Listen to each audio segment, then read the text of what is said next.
Bonjour à tous, j'espère que vous allez tous bien. Donc aujourd'hui c'est le moment de vérité puisqu'on va monter ce variateur. Je vous laisse admirer les pièces que j'ai préparées ainsi que mes outils pour démonter. Donc à notre gauche on a le variateur, on a le correcteur de couple qui se trouve ici, on a le moyeu, la cloche d'embrayage et le petit truc qui sert à démarrer et les outils pour démonter tout ça. Donc maintenant on va s'attaquer à tout ça.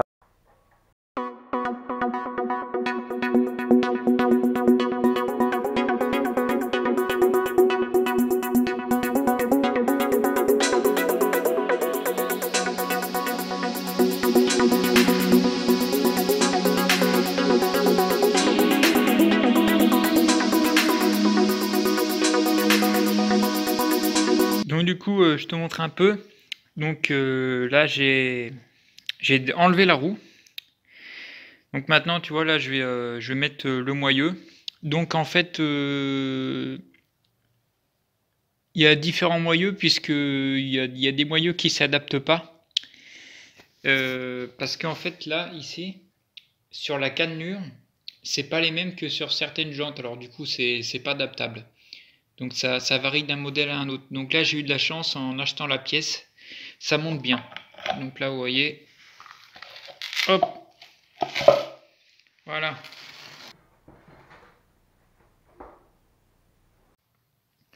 Donc là j'ai commencé à mettre un boulon parce que bon bah vous imaginez qu'avec une main c'est pas facile. Donc là je mets mon deuxième boulon. Donc là j'ai mis les 4 boulons, donc il ne reste plus qu'à serrer. Donc ce que je vais faire c'est que je vais d'abord serrer la roue libre pour être tranquille ensuite, pour que ce soit tout bien aligné.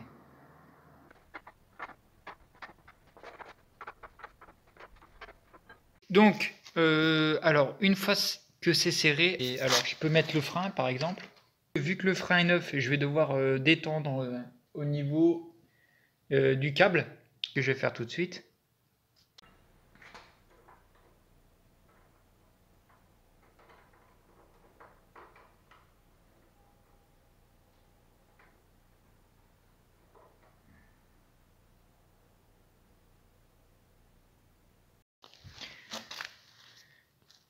Mais avant toute chose, il faut remplir le moyeu donc par le biais de cette vis là.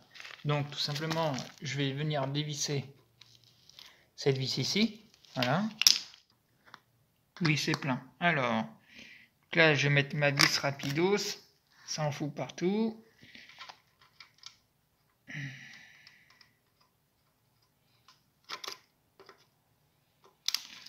Très bien, elle se bloque direct, donc c'est parfait. Ça goûte un petit peu ici.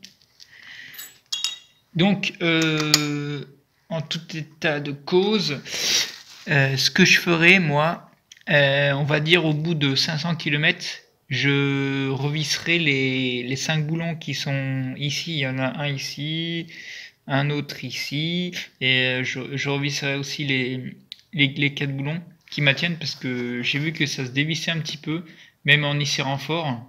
Donc voilà. Donc une fois desserré, ça donne ça. Donc là on peut imaginer que je puisse mettre le variateur directement, mais je vais d'abord m'occuper du correcteur, à savoir je vais d'abord me positionner ici. Voilà, je vais nettoyer un peu la surface histoire de démarrer à la poussette. Donc ce que je viens de remarquer, c'est que j'avais acheté une courroie Poligny qui n'est absolument pas adaptée pour des joues de 100 mm. Mais là, je m'aperçois que donc vu que c'est des joues de 90, je m'aperçois qu'elles vont parfaitement. Donc la courroie en plus, elle a servi vraiment 10 km, donc c'est parfait. Donc maintenant, ce que je vais faire, c'est que je vais mettre le variateur sur la queue du vilebrequin. Et ensuite, on pourra faire un démarrage. Donc là, j'ai mis la demi-joue. Donc là, ce que je vais faire, c'est que je vais mettre la courroie. Donc on va voir s'il y a besoin de détendre, mais normalement non. Donc là, c'est parfait. Il y a le bon jeu qu'il faut. Donc là, je mets le variateur. Donc eh bien, j'ai fini de remonter. Donc là, on voit très nettement que la courroie est vraiment trop tendu. Quand c'est trop tendu, tout simplement, je vais venir dévisser ici. Voilà. Je vais venir dévisser ici. Je vais venir dévisser ici. Et vous allez voir que la courroie va se détendre toute seule. Il faut que j'aille de l'autre côté, défaire le pot d'échappement qui doit bloquer l'avancement du moteur. Là, je sais pas si vous voyez, il manque environ 2 mm. Donc là, j'ai encore débloqué les écrous. Donc là, normalement, en tournant, la courroie va combler ce qui manque. Donc c'est ce que je vais faire tout de suite. Donc voilà, elle est au bout maintenant. Donc maintenant, il ne reste plus qu'à contrôler le bon jeu de courroie et de resserrer tous les boulons. Bon, alors c'est la première fois que je démonte la roue libre. Donc voilà, au démontage, et bien évidemment, toutes les billes sont tombées. Donc j'ai mis environ 1 heure pour toutes les ramasser. Voilà, ça c'est fait. Donc j'ai nettoyé tout ça. J'ai remonté à la graisse. Donc voilà, j'ai démonté parce que il y avait quelques petits accros à l'intérieur. Donc j'ai préféré bien nettoyer, bien regraisser et tout pour être sûr du montage. Donc voilà, après 3 heures de mécanique, j'ai installé le variateur. Voilà, il est ici. J'ai installé le moyeu et j'en ai profité pour aussi nettoyer le... Comment ça s'appelle, nettoyer la roue libre qui se trouve à l'intérieur. Donc j'ai remonté.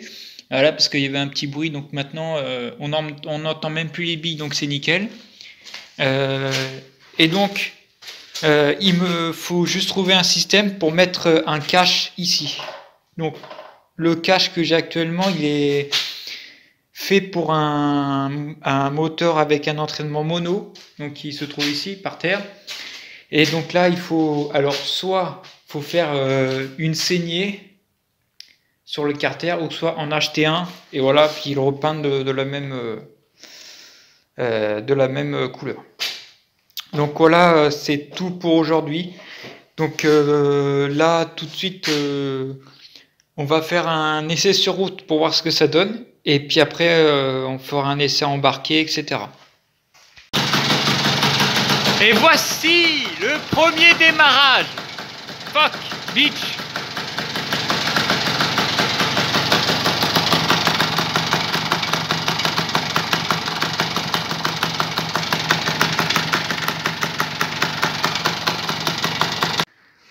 Bon alors là, je vais vous faire un petit tuto pour calculer le rapport de transmission. Donc là, j'ai fait un repère. Bon, c'est un repère, c'est la valve qui est ici. Donc j'aligne avec le trou qui est là. Et ici, en fin de compte, je vais faire plusieurs tours de cloche d'embrayage jusqu'à que la valve fasse un tour de roue. Donc c'est parti. Alors, 1, 2, 3, 4, 5, 6, 7, 8, 9, 10, 11, 12. Apparemment, j'aurai 12,5 de rapport de transmission.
Bon les amis, on revient ici sur le test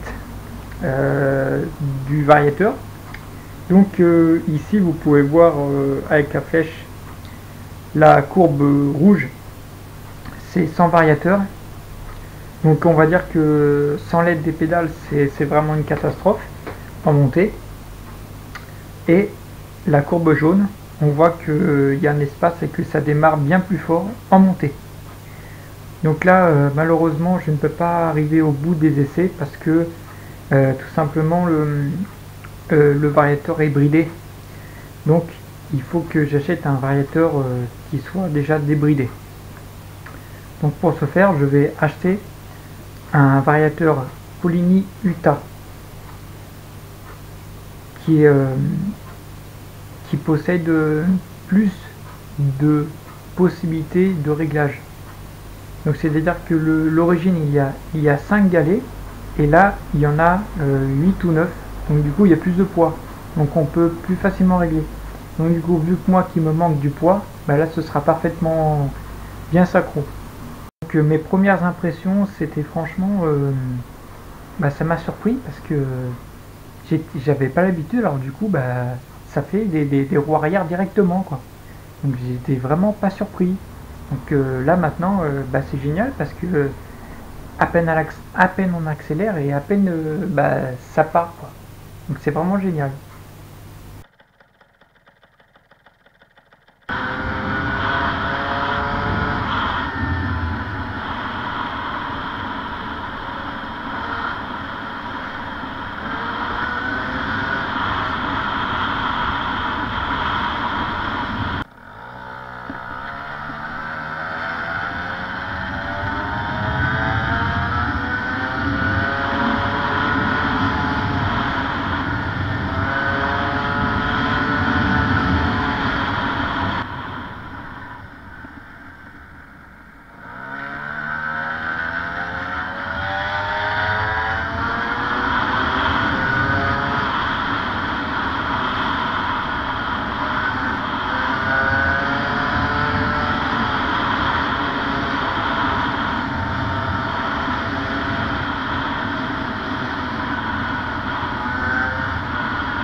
Bon, alors comme tu as pu le remarquer, j'ai une nouvelle caméra pour filmer.